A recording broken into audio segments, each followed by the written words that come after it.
ਅਸੀਂ ਪਾਕਿਸਤਾਨ ਤਕਰੀਬਨ ਜਦੋਂ ਛੱਡਿਆ ਇਰਾਨ ਦੀ ਡਿੱਗੀ ਲਾਈ ਹੈ। ਇਰਾਨ ਤੋਂ ਬਾਅਦ ਤੁਰਕੀ ਆਏ ਆ। ਤੁਰਕੀ ਕੋ 6 ਮਹੀਨੇ ਰਹੇ ਆ ਡਿੱਗੀ ਤੁਰਕੀ ਲਾਈ ਕਿੰਨੀ ਦੇਰ ਚ ਪਹੁੰਚ ਗਏ ਸੀ ਪਾਕਿਸਤਾਨ ਤੋਂ ਲੈ ਕੇ? ਪਾਕਿਸਤਾਨ ਤੋਂ ਤੁਰਕੀ ਤਕਰੀਬਨ 6 ਮਹੀਨੇ ਲੱਗ ਗਏ ਸਨ। 6 ਮਹੀਨੇ ਲੱਗ ਗਏ। ਹਾਲਾਤ ਬੜੇ ਖਰਾਬ ਸਨ। ਇਰਾਨ ਵਾਲੇ ਰਿਪੋਰਟ ਕਰਦੇ ਸਨ ਤੇ ਇਰਾਨ ਵਾਲੇ ਰਿਪੋਰਟ ਕਰਕੇ ਪਿਛਾ ਇਰਾਨ ਘਾਲਦੇ ਸਨ। ਤੁਰਕੀ ਵਾਲੇ ਇਰਾਨ ਘਾਲਦੇ ਸਨ ਤੇ ਇਰਾਨ ਵਾਲੇ ਖਿੱਚ ਕੇ ਸਾਨੂੰ ਤੁਰਕੀ ਘਾਲਦੇ ਸਨ। ਤੇ ਉਹ ਇਸੇ ਸਿਲਸਿਲੇ 3 ਮਹੀਨੇ ਸਾਡੇ ਲੱਗੇ। 3 ਮਹੀਨਿਆਂ ਬਾਅਦ ਅਸੀਂ ਇਸਤਾਂਬੁਲ ਪਹੁੰਚ ਗਏ। ਤੇ ਉੱਥੇ ਕਿੰਨੀ ਦੇਰ ਰਹੇ? ਉੱਥੇ 6 ਮਹੀਨੇ ਰਹੇ ਸਾਡੇ। 6 ਮਹੀਨਿਆਂ ਤੋਂ ਬਾਅਦ ਫਿਰ ਆਪਣੇ ਡੈਂਕੀਆਂ ਲਾਈਆਂ ਨੇ ਯੂਨਾਨ ਦੀਆਂ। ਦੂਸਰੀ ਡੈਂਕੀ ਜਿਹੜੀ ਯੂਨਾਨ ਪਹੁੰਚ ਗਿਆ ਸੀ।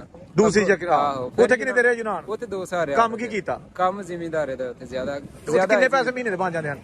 ਉੱਥੇ ਜਦੋਂ ਮੈਂ ਥਾ ਨਾ ਉਸ ਟਾਈਮ ਦਿਹਾੜੀ 5 ਯੂਰੋ ਚੱਲਦੀ ਸੀ। ਠੀਕ ਹੈ। ਉਹ ਇੱਕ ਨਿਜ਼ਾਮ ਰੇਟ ਜਾਂਦੇ, ਸ਼ੁਕਰ ਅਲਹਮਦੁਲਿਲਾ ਠੀਕ। ਕੁਝ ਸਾਡੇ ਤੇ ਫਰਾਂਸ ਕਿਸ ਤਰ੍ਹਾਂ ਆਏ? ਫਰਾਂਸ ਉੱਥੋਂ ਫਿਰ ਡੈਂਕੀ ਲਾਈ ਫਿਰ ਅਗਾਂ ਦੀ। ਅੱਛਾ। ਉੱਥੋਂ ਸਰਬੀਆ ਆਇਆ ਵਾਂ। ਸਰਬੀਆ ਤੋਂ ਨਹੀਂ ਸੌਰੀ ਜਨਾਬ ਤੋਂ ਮਕਦੋਨੀਆ ਤੋਂ ਬਾਅਦ ਸਰਬੀਆ।